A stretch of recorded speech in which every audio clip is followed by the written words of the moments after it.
Iran's ambitious push to revamp its air force has taken a dramatic leap forward, with evidence mounting that the long-anticipated acquisition of Russian Su-35 fighter jets is now a reality.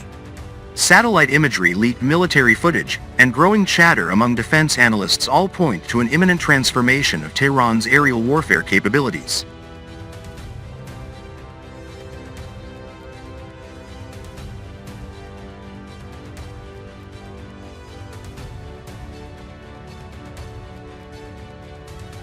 The arrival of these jets, known for their blistering speed and superior maneuverability, could mark a seismic shift in the balance of power across the Middle East. For decades, Iran has struggled to modernize its air force, relying on a patchwork fleet of aging American-made F-4 Phantoms and F-5 Tigers, relics from the Vietnam War era.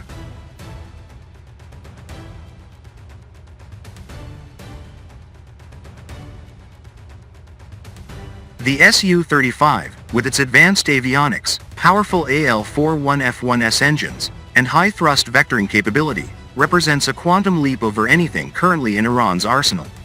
Unverified reports suggest that Iran's initial order may exceed 24 Su-35s, with follow-on deals potentially pushing that number much higher. If confirmed, this would not only reshape Iran's ability to project air power but also send shockwaves through the region's already fragile security landscape. The Su-35 itself is a fascinating case study. Originally envisioned as a stopgap between 4th and 5th generation fighters, it was meant primarily for export, given Russia's own pivot toward the Su-57 stealth jet.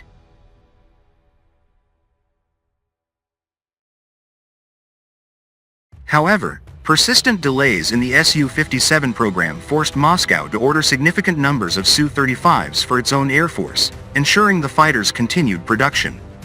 Despite its prowess in the skies, the aircraft has struggled to find foreign buyers, with Western sanctions and diplomatic pressure discouraging deals with Indonesia and Egypt. Russia once envisioned far broader export success for the Su-35, even offering India a high-stakes license production deal for over 100 jets. But New Delhi ultimately pivoted toward next-gen platforms, leaving China as the only confirmed foreign operator of the Su-35. Acquiring 24 units mainly for reverse engineering and training. With the Iranian deal, the aircraft's export fate may be taking an unexpected turn, potentially breathing new life into the program.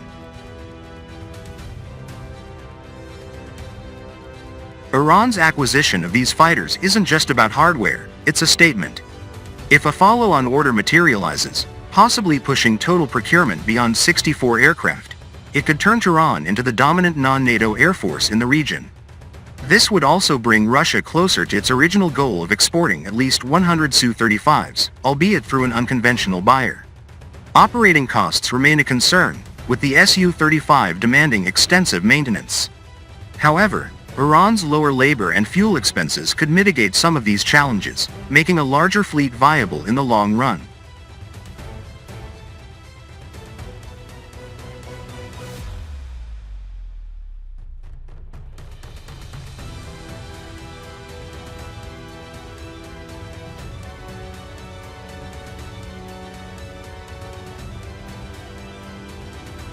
If these purchases hold, Su-35 production may extend well into the 2030s, securing its place as a formidable yet paradoxical symbol of Russian aerospace dominance, an elite war machine built for export but left with few takers. For Tehran, the stakes couldn't be higher. This isn't just about filling gaps in an aging air force, it's about reshaping the region's air combat paradigm. With each Su-35 that rolls onto an Iranian runway, the geopolitical chessboard shifts, and the echoes of roaring afterburners signal a new era in Middle Eastern air power. What remains to be seen is how Tehran plans to integrate the Su-35 into its broader military strategy. Iran's doctrine has long emphasized asymmetric warfare, leveraging missile systems and drone swarms to counter technologically superior adversaries. However, the introduction of high-performance fighter jets could indicate a shift toward a more conventional approach, potentially altering how the country positions itself in future conflicts.